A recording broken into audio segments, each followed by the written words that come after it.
Ladies and gentlemen, boys and girls, welcome to the CIW storyline update. I am the Colonist, and I am here fading in and out of color schemes to bring you all the updates, everything you need to know about what's going to take place over the next 3 days for Doomsday, the pre-show tomorrow, day 1 on Saturday, and day 2 on Sunday the 18th, all debuting at the same time we've done everything for the last 2 months. 8:58 p.m. is when the countdown starts. 9 o'clock Eastern time is when the action starts. That's the time you need to pay attention to. And there is a live chat going throughout all the way. But before we are there, we got to talk about what we're doing and why we've done it. And first of all, thank you everyone who has taken part and subscribed and liked and just been along for the whole ride of the King of the Spring tournament. I am so excited for how this tournament has gone, mostly. And I am very excited to bring to you the finals. And what a finals it is. And we'll get to that in just a second, because what I'm going to do here is I'm going to break down the card for y'all. And all the matches that I know, all the stipulations that I know. Of course, Michael Corleone, not yet back from Italy, but he will be returning tomorrow, actually during the show, is what I've been told. So, with this in mind, let's talk about the 3-day spectacular Nanza, known as Doomsday. And we'll start out with the pre-show. Now, the pre-show, I'm going to be hanging around by myself. I'm going to be doing my own little commentary here. But we got 3 matches for the pre-show card. The first is we have a debuting member of the roster. Now, we claimed and we made the statement a couple of months ago, right before the King of the Spring started, that Shiva from Record of Ragnarok would be joining Colonial Impact Wrestling. And we now have its first match. Shiva's first match, he demanded to fight a god. And there was only one man who I knew who could answer the challenge. Now, it's not who you think, because we're going to talk about the god that you may be suspecting. But an unsuspecting god came to answer the challenge. It is the actual god versus a wrestling god. Shiva versus JBL. And you know what? God bless Bradshaw for wanting to come out of retirement to come and face a man like this. Who knows what that's going to be? But that's not the only match on the show. Of course, we have the pre-show Punished. Ken Masters is going to be in a one-on-one match with Simon Belmont. And of course, that action should be quite interesting, especially considering Sagat screwed Ken Masters out of the King of the Spring matchup thanks to his new formed alliance, which I'm about to get into here. Sagat has told me, after interfering with Nathan Von Schrader's match with Ken Masters and giving Nathan Von Schrader the win, that he is assembling a group called the Forgotten Fighters. The guys that fight all the time that nobody seems to give a damn about. The people who need to turn their fighting careers around. And Sagat says now is the time. He is leading the charge. And he says he's not done recruiting. And now, knowing that Von Schrader likes to party a lot and likes to align himself with anything that's the hot new trend, sometimes in the literal sense, I'm not surprised at this. I'm a little disappointed in this, but I am a little concerned about what that means as far as recruiting more men. But we'll have to see what that means as it pertains to Ken Masters, who is on the pre-show. An exciting match, and note that Sagat did not end up on the card here on this on Doomsday, and maybe there's a reason for that. And finally, we have the main event of tomorrow night's pre-show, which is the last little piece, the last little detail we got to take care of before we get to our major 2-day show. At the beginning of the King of the Spring, we had a 4-women's match. And that match included the Yellow Ranger. It included Evie Hammond. It included Padme Amidala. And it was won by Black Cat. Now we need to find out who she's facing for the first ever CIW Women's Championship. In another fatal 4-way battle royal, last woman standing will be the #1 contender alongside Black Cat. It is the Pink SPT Ranger, Sydney, versus Natalie Portman, versus Nina Sayers, versus Lara Croft. Now, I am told, because of the surprising amount of Natalie Portman roles that have joined CIW, I am told that there is some sort of amalgamation going on in some form of faction that they are going to be known as the, let me check my notes here, the Natalie World Order. And maybe that explains the little logo on the hats that we've been seeing lately. I'm not sure, but that's what I've been told. I don't know what that means as far as an alliance is concerned, what that means for the Fatal 4-Way, especially because I saw Evie Hammond and Padme beating the absolute hell out of each other in the first 4-Way, so we'll have to see what happens there, but of course, it's all in the name of the first ever CIW Women's Championship. The last woman standing punches her ticket into that matchup. Now let's get to the main cards. Day one. Day one is going to begin, let me flip it a page here. Day one is going to begin with a big match. The Exceeds Championship on the line in a triple threat match. Now, Noob Saibot lost, the last time we saw Noob Saibot, the Exceeds champion, he lost in a one-on-one match to Captain Pollution, which of course riled up Mario, who lost to a, checks notes, leg to the back at CIW versus TAW, and demands a rematch, but Sephiroth, after being screwed a few times, and also screwing over Mario by attacking him in the bar, also wants a title match, and because we couldn't figure out who deserved it more, and they all have a case against each other, we said, you know what? CIW's good at churning out triple threat matches. Let's see how they do. So we are going to get a triple threat Exceeds Championship match. Noob Saibot, Sephiroth, real referee Mario. That is going to be a huge matchup. Will Saibot be able to contend against the two men that have been a thorn in his side for the better part of 9 months? We will find out. The next match. Now this match, I'm actually a little surprised how it went down. A lot of people asked me why Riddick wasn't in King of the Spring, and that was because Riddick had to take some time off to handle some personal matters. I believe he was amending things with The Rock, as far as I know. There's a, I don't know all the details. I didn't ask. You know, after we spilled all the tea with the Shades of Black triple threat, you know, I'm trying to stay out of their business as much as I can, allegedly. But in any case, as soon as we mentioned Riddick, I think Hawkboy and I were talking about it on the chat, I got a text from Satan. And that text said, Satan, Riddick, Doomsday match happen, make. He's not good at texting. He's the devil. He just got the point across.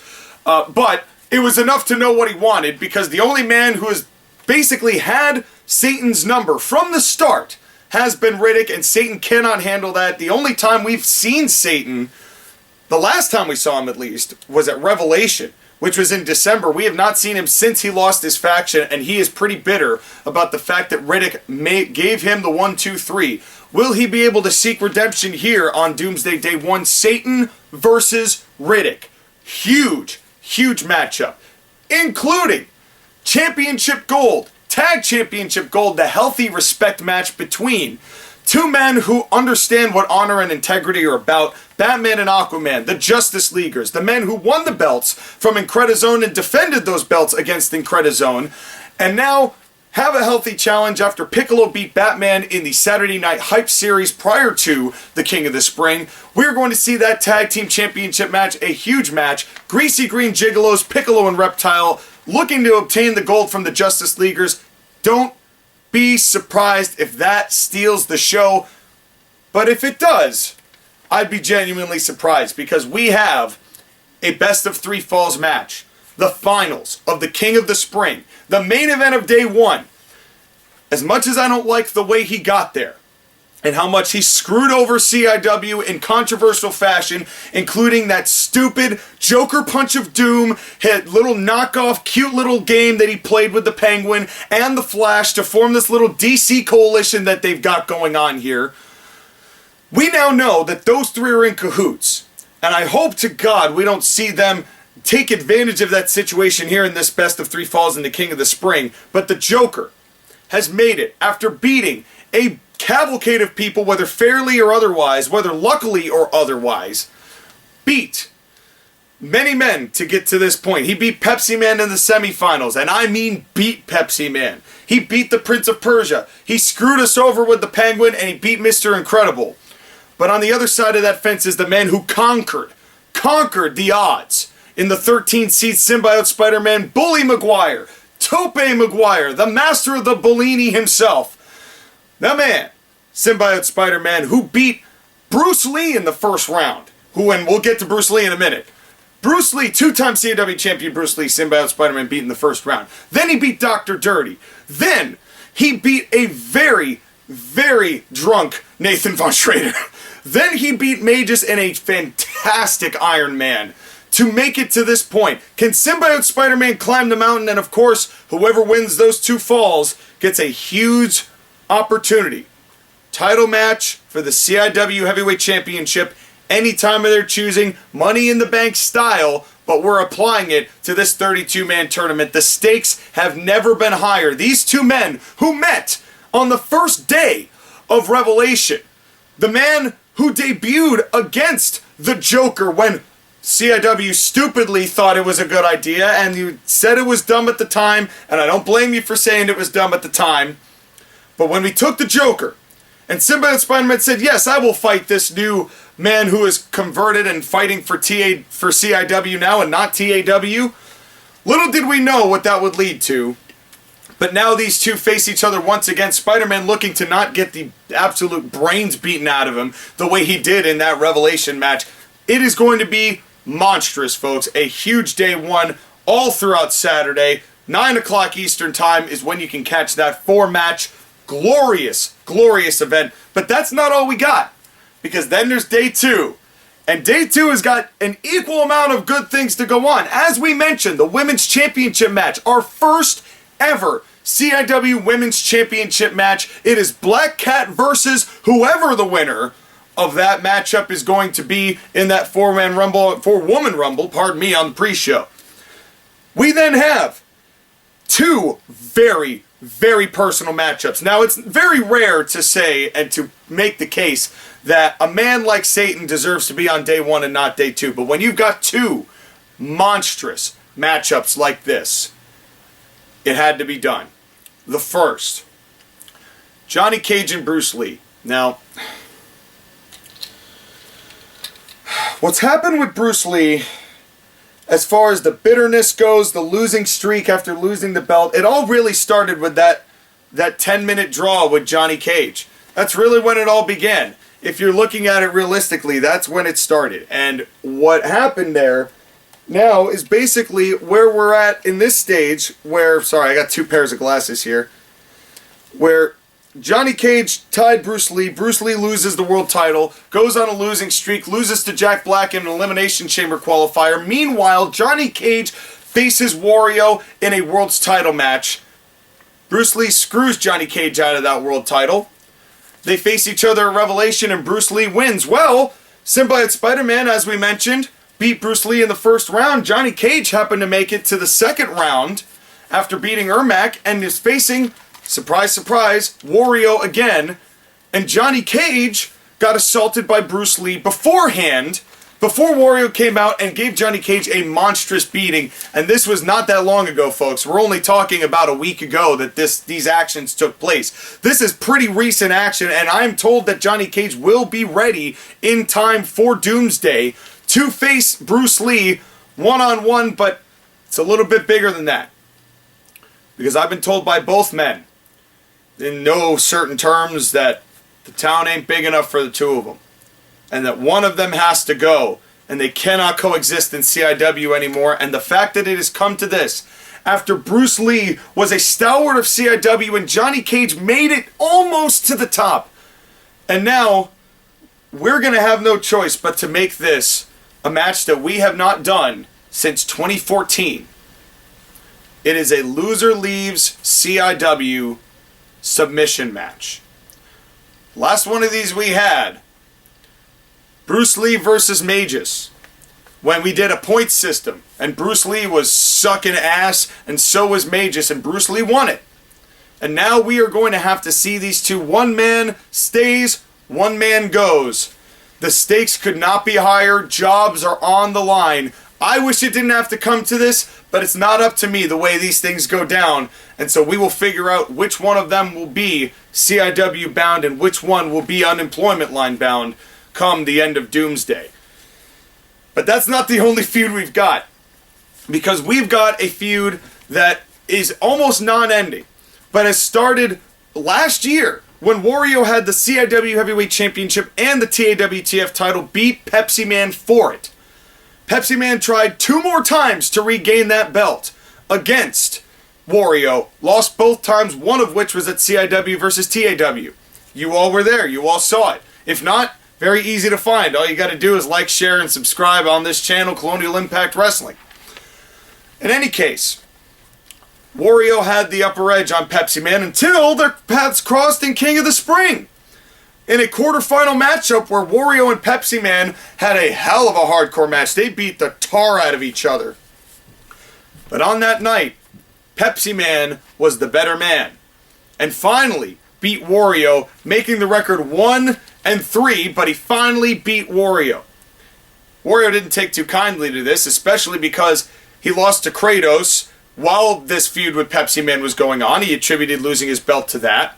He also lost his TAWTF title to Omega Elfberg, which he also attributed to what was going on with Pepsi Man. There is such a bitterness and resentment that Wario attacked Pepsi Man all throughout the arena prior to his 15-minute Iron Man semifinal with the Joker, which basically handed the Joker this Finals of the King of the Spring in the main event of day 1.